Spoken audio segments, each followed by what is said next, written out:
Hey friends, welcome back. Let's talk about your saxophone playing. Yes, your saxophone playing. Is it getting better? Or is it staying the same? Or is it getting worse? Yeah, that's actually possible. Well, I decided to make a video today, and I decided to title it, How to Practice Like a Pro. Now, I know that many of you are emerging saxophonists. You're new to the craft, or you're coming here to pick up some things about how to get better in the first couple of years of playing.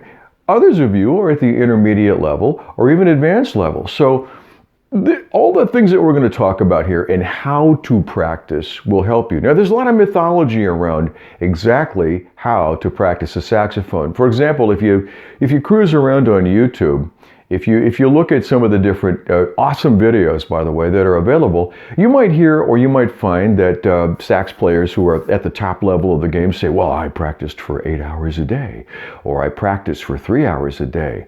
Or John Coltrane famously was said to have practiced all the time. Apparently the man had no life outside of the horn. Practiced all the time. But what exactly do you practice? What? You see, practice now becomes a function of time spent. And somewhere along the line, some music teacher somewhere, and I don't know who, nobody knows who, but decided that 30 minutes was the right amount of time, not only for saxophone lessons, but for the amount of time that you should practice. So when you hear things like, well, practiced all day, practice for 8 hours, practice for 6 hours, practice for 3 hours, practice for 30 minutes, practice then becomes a function of what? Time.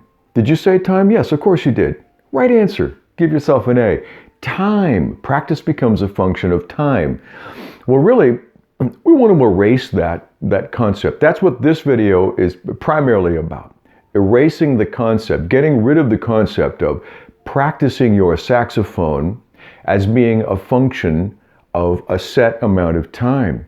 So many of my younger students will go into the practice room and they'll knock out that 30 minutes. Now, mom and dad are happy. They're happy because they did their 30 minutes, but week after week after week after week, they don't get any better, right? So why is that? Well, it's because they're not really practicing a thing. They're just playing through whatever they have to work on, right? Whatever's in front of them, whatever assignment I might have given them, whatever they're doing in school band or concert band or with their side bands or whatever it is, or they're running through riffs or things that feel real good, that they think sound good to the neighbors. Whatever it is, it becomes a function of time, not about a function of a thing. And now let's define practice. In practice like a pro, right? Practice is about the repetition of an act with a goal in mind. Or I'll say it again. Practice like a pro is about the repetition, that's the key word, repetition, of an act, a thing, with a goal in mind. Okay, so let's just say you've decided to pick that wonderful old piece of music, Scaramouche. Scaramouche, look it up. It's amazingly awesome. And some colleges ask for that as an audition piece, believe it or not. Might take you 5 minutes. There's a couple of passages in there. In fact, the whole thing is really very hard. But you might find there's one passage in particular that's really sticky. Okay, why don't we take that apart? How about if your practice now becomes that act? I'm going to play what's in those 4 measures, or whatever it is, 6 measures, or maybe just 1 measure. Mindfully, I'm going to repeat that over and over until it is what? Awesome, okay?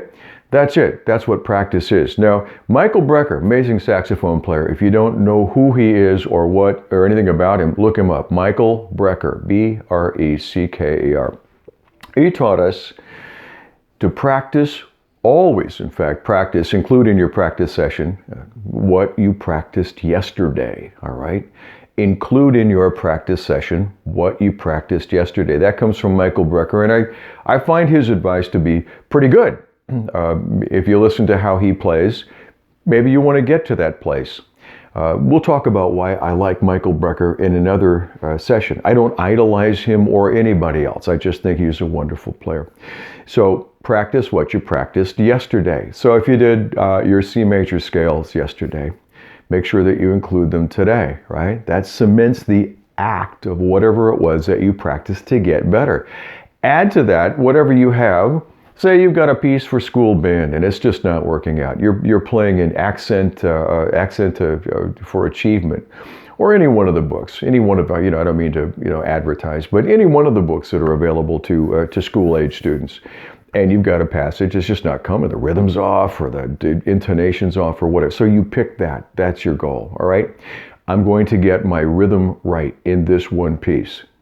Hot cross buns, for lack of a better piece. I'm going to get my rhythm right in that piece, and I'm going to play that over and over till it's right. Okay? How do I know it's right? Well, you listen to that. You listen to an example, or you go to your teacher, a guy like me, or you go to your school, your class teacher, but whatever it is, and you get the example from, and then you take that home and you do that, and you repeat that. Now, here's where the half-hour myth, or the hour myth, or the 3 hours, or the all-day myth goes away. You just play it till it's right. You practice it until it's right. And I've read before, and I believe this to be true, that 10 minutes of really mindful practice, like really focusing on getting that measure, or the 4 measures, or whatever it is, getting it right, getting that top tone. Maybe that piece goes up to a high E, and your high E is El Stinko. Maybe just getting that high E right, that interval between the G and the high E. Maybe repeating that over and over until it's perfect, or as close to perfect as you can get, or better than perfect. We don't do perfect here. Progress before perfection, but you get my point. So tomorrow or today, when you sit down to practice, whatever it is you're working on, think about what it is inside that measure or that passage, okay, that you would like to improve, and play that until it gets better, all right? Repetition, that is your superpower, okay? Now, it might take me 50 times a day to get it right. Maybe it'll take you 5 times. I tend to be kind of a slow learner. It takes me a little more time to get things where, you want them before you go out and you perform them. It takes me a little bit longer than others. We all have different speeds of learning. There is no one speed. Everybody has a different speed. Everybody has a different style of learning, right? But repetition, that's our one superpower, okay? So I would like you to practice, and I'd like you to get back to me. Send me your feedback. davegoodsax@gmail.com is the best way to reach me, or you can give me like a little thumbs up in the bottom there. I love those thumbs ups because I didn't get enough attention. I was starved for attention as a child, and I need validation. What am I working on? That's a great question. What exactly am I practicing? Well, the last couple of times out in Dave's garage that the blues guys have been here, I have reviewed my solos, and I haven't really enjoyed what I've been playing. I thought, well, I could actually put a few more things in my solos, or maybe some different lines. I tend to have, and I'm sure we all have, cliches. Those of you who are improvisers probably fall back on certain cliches or lines or things that are comfortable to you, that you've been playing for the last several years.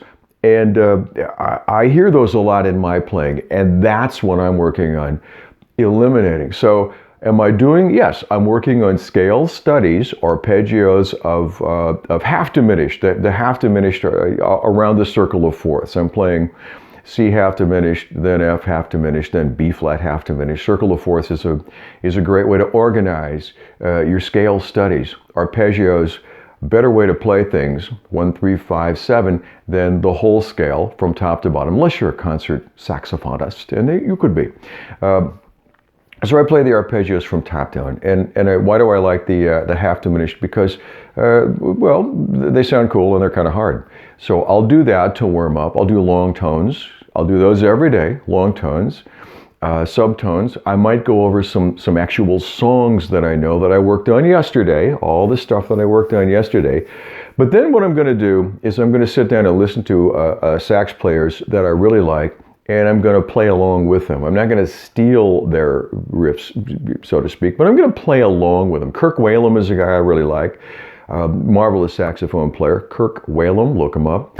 And as for blues, I'm really enjoying Eric Bernhardt.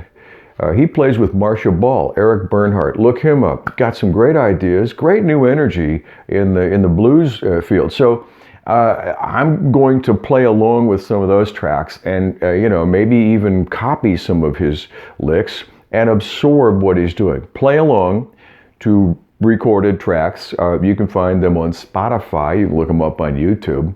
Great big basement full of every song ever recorded is what I think YouTube is. You can find all that stuff and you can play along with it. Just turn it up loud and play along with it. And you will in time absorb some of the greatness that other players who are really, really doing a great job will have, and you will hear that, and it will get inside your playing as well. So that's what I'm practicing. That's how I'm practicing. How long will I spend? Good question. Don't know. How about an hour? What if we did that? What about an hour? Then maybe another half hour later, and maybe another 15 minutes after that. Something like that. That kind of works for me. Might not work for you. And again, time becomes the thing because we have lives that are busy. We all have. 10-year-olds are really, really, really busy. A lot of stuff going on in a 10-year-old's life. You'd be surprised. Adult learners, maybe not quite so much. We might have the luxury of time to carve out a day and put some practice. But make sure it's not about the time spent so much as it is about the what. What are you doing, and is it getting better? Now, how do you know if it's getting better? Oh, that's such a good question.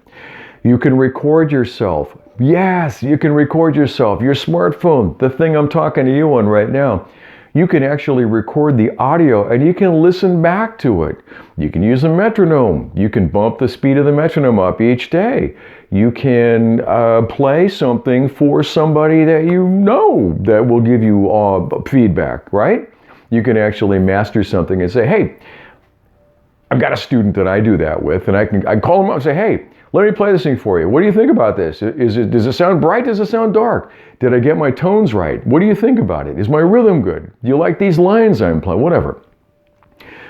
Those are ways that you can actually evaluate whether you're getting better or not. So if you have any questions, reach out to me. Again, email is the best way, davegoodsax@gmail.com. All one word, davegoodsax@gmail.com. If you have any questions, or if you have any, I'd love to hear how you're doing with these ideas. I've got a lot of videos up, and I'd sure love some feedback, and I'd love to know if they're helping you in any way. So practice like a pro, would you? Practice like a pro. It's not the amount of time. It's not like, well, I practiced for 3 hours a day. No, I mean, it's really about what you do, how you repeat it, and is it getting better? Repetition is your superpower, all right? So that's what I have for you today. Thanks for being here. Thanks for watching. Thanks for listening. Now go play that sax and have fun. That's an order.